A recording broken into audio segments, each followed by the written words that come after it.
the best thrillers I've read this year so far. Hi guys, my name is Sharon, and today I just wanted to talk about my favourite thrillers that I've read so far this year in Q1. So from January to March, I have read 23 thriller books. I've read quite a few cozy mysteries as well, but I'm not including them in this video. I'll just be looking at the thriller, suspense, mysteries, and I'll have timestamps down below in the description. I've kind of weeded it down to the 9 thriller books I liked the most. I will give an honourable mention to My Husband's Wife by Alice Feeney. I know it's a lot of people's favourite. I do appreciate an interesting, creative, twisty storyline. Second honourable mention is Then She Was Gone by Jewell, which I'm really late to the game with this one, and I feel like it's a quintessential thriller read, so I'm glad I finally got round to it. And then for my top favourites of the year so far, I'm just going to list them in chronological order of when I read them. The Night She Vanished by Wendy Dranfield. You follow a woman named Nicole who returns back to her hometown after many years of estrangement with her family. She's basically only returning home because her younger sister has gone missing. Her estrangement stems from her parents when she was younger. When she was a teenager, her best friend went missing and she's always felt like her parents were behind it. Now 15 years later, now that her younger sister has gone missing too, she also thinks her parents are behind her disappearance. This starts off a little slow, but it really builds up all the tension to all the plot twists at the end. There are multiple twists in this one, and of course nothing is ever as it seems. This was a really solid thriller. I enjoyed all the twists, and I think it's quite underrated as well. Next favourite, All His Pretty Girls by Charly Cox. This is a psychological thriller and it's the first book in the Detective Alyssa Wyatt series. You're following a woman who gets kidnapped, and in captivity she gets brutally beaten up and tortured by essentially a psychopath. You're also following the detective Alyssa Wyatt, who's been put on this case, trying to find the kidnapper, who is also suspected to be a serial unaliver and linked to a string of other missing women. This one's quite dark, and it made me realise that I actually quite like detective thrillers and seeing people being brought to justice. This also had a pretty interesting plot twist and ending. Next book, Don't Tell Me How to Die by Karp. This is a domestic thriller.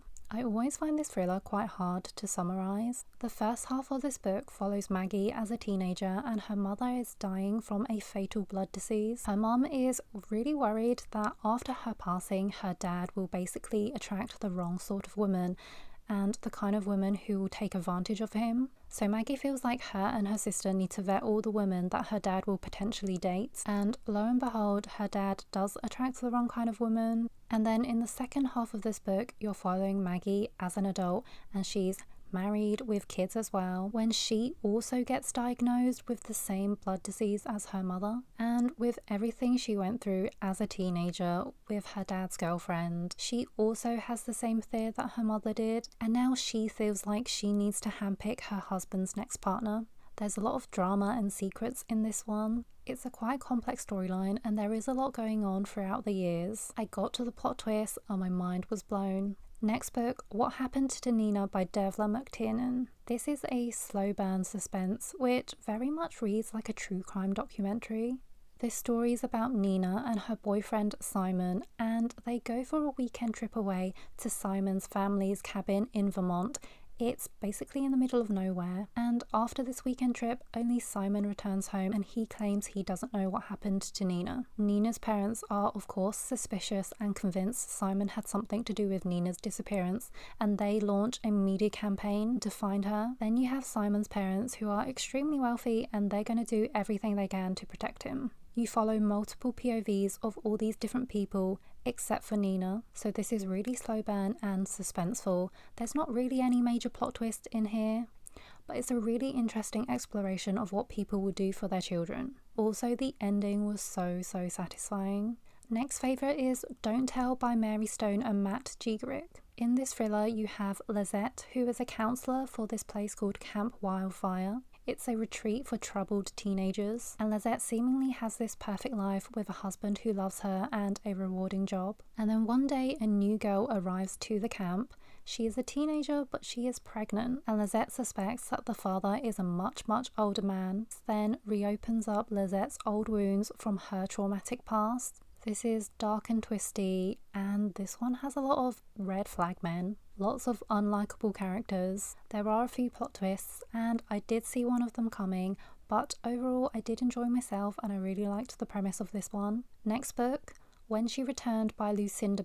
You have dual timelines and multiple POVs. This one centres around a woman called Kate who disappeared, and then a decade later she returns home with a newborn baby and has seemingly been indoctrinated in a cult. She's clearly struggling and dealing with trauma. When she disappeared, she left behind her husband and young daughter, who is now a teenager in present day. So you're following the POVs of not just Kate, but also her teenage daughter and the new wife that her husband married. The husband and teenage daughter are happy that their mum has returned, but they just want to make sure she's okay and will do anything to help her get better. Then you have the new wife, who's actually really suspicious of Kate. I could not have guessed the plot twist in this one. It's living rent-free in my head. Lucinda Berry's thrillers always have really interesting premises. Next favourite, The Puppet Show by M.W. Craven. This one is a police procedural thriller and it's the first book in the Washington Poe series. There are a bunch of unalived, disfigured bodies showing up around the stone circles in the Lake District in England. A detective named Washington Poe is brought onto this case to try solve the investigation, and he also gets help from an analyst called Tilly, who is super intelligent and also quite socially awkward. She's one of my new favourite fictional characters. The unalivings and everything that goes down and gets unravelled in this book is really dark, but Tilly and Poe are this really unlikely duo, and there are some really funny moments in here. I really love Tilly and her and Poe's interactions and friendship and dynamic. This is a really clever thriller, and I've also seen some really good reviews of the other books in this series. Next book, The Mad Wife by Meagan Church. This one's a bit of a different thriller.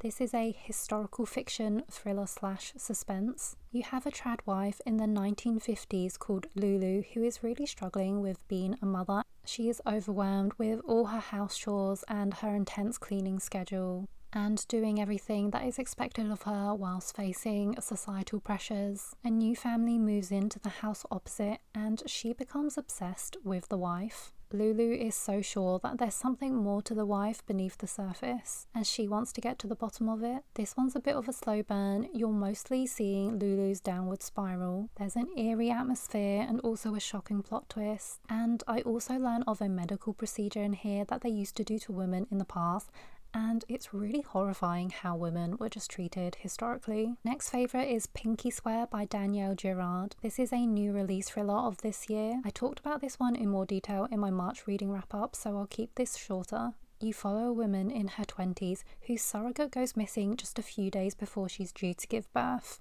So of course she has to find out where her surrogate's gone, and in the process she uncovers a lot of dark secrets. This was really fun, wild, far-fetched, high stakes. You have dual timelines of her in the present day trying to find her surrogate, and a past timeline of what her and her relationship was like with her surrogate, who was actually her best friend during school days. This was a wild ride and I really enjoyed it. I think if you like You'll Never Know by Caleb Stevens, you'll like this one. So those were my 9 favourite thriller books that I've read so far this year. Let me know if you've read any of these. Let me know your favourite thriller that you've read this year so far. I'm always open to new thriller book recommendations. If you liked this video, please like and subscribe. Thank you for watching, and I'll see you in my next video.